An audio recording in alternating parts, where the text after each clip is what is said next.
ಎಲ್ಲ ರೈತ ಬಾಂಧವರಿಗೂ ನಮಸ್ಕಾರ.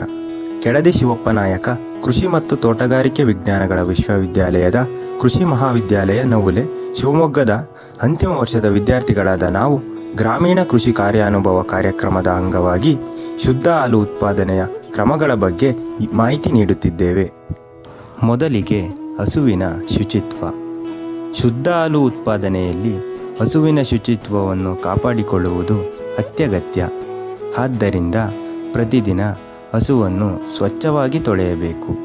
ಹಸುವು ಕಸ, ಸಗಣಿ ಹಾಗೂ ಕೀಟಗಳಿಂದ ಮುಕ್ತವಾಗಿರಬೇಕು. ಮುಂದಿನ ಹಂತ ಕೊಟ್ಟಿಗೆಯ ಸ್ವಚ್ಛತೆ. ಯಾವಾಗಲೂ ಹಾಲು ಕರೆಯುವ ವಾತಾವರಣವು ಸ್ವಚ್ಛವಾಗಿರಬೇಕು. ಇಲ್ಲವಾದಲ್ಲಿ ಸೂಕ್ಷ್ಮಾಣುಜೀವಿಗಳು ಮಲೆತೊಟ್ಟುವಿನ ಮೂಲಕ ಕೆಚ್ಚಲನ್ನು ಸೇರಿ ಕೆಚ್ಚಲುಬಾವು ಬರುವ ಸಾಧ್ಯತೆ ಇರುತ್ತದೆ.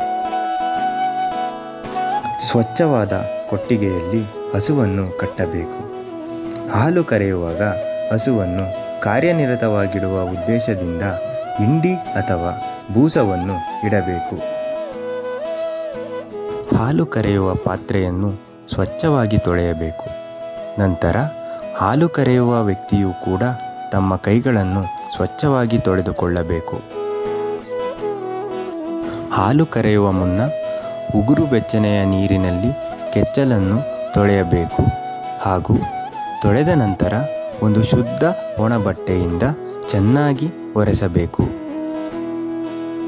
ನಂತರ ಹಾಲನ್ನು ಕರೆಯಬೇಕು. ಎಷ್ಟೇ ಹಾಲು ಕೊಡುವ ಹಸು ಆದರೂ ಸಹ 7 ರಿಂದ 8 ನಿಮಿಷದೊಳಗೆ ಹಾಲನ್ನು ಕರೆಯಬೇಕು. ಇಲ್ಲವಾದಲ್ಲಿ ಹಸುಗಳು ಹಾಲನ್ನು ಹಿಡಿದಿಟ್ಟುಕೊಳ್ಳುವ ಸಾಧ್ಯತೆ ಇರುತ್ತದೆ. ಹೆಚ್ಚು ಹಾಲು ಕೊಡುವ ಹಸುಗಳಲ್ಲಿ 2 ಹಾಲು ಕರೆಯುವುದು ಸೂಕ್ತ. ಕೆಚ್ಚಲಲ್ಲಿ ಹಾಲು ಉಳಿಯದಂತೆ ಸಂಪೂರ್ಣವಾಗಿ ಕರೆಯಬೇಕು. ಕರೆದ ಹಾಲನ್ನು ಒಂದು ಶುದ್ಧ ಪಾತ್ರೆಯಲ್ಲಿ ಹಾಕಿ ಮುಚ್ಚಿಡಬೇಕು. ಹಾಲು ಕರೆದ ನಂತರ ಕೆಚ್ಚಲನ್ನು ಮತ್ತೊಮ್ಮೆ ಶುದ್ಧ ನೀರಿನಿಂದ ಸ್ವಚ್ಛಗೊಳಿಸಿ ಶುದ್ಧ ಬಟ್ಟೆಯಿಂದ ಒರೆಸಬೇಕು. ಕರೆದ ಹಾಲನ್ನು ಸೋಸಿ ಸಣ್ಣ ಬಾಯಿ ಇರುವ ಕ್ಯಾನಿನಲ್ಲಿ ಹಾಕಿ ಬಾಯನ್ನು ಮುಚ್ಚಿ ಸಾಗಿಸಬೇಕು. ಇದೇ ಶುದ್ಧ ಹಾಲು ಉತ್ಪಾದನೆಯ ಪದ್ಧತಿ. ಧನ್ಯವಾದಗಳು.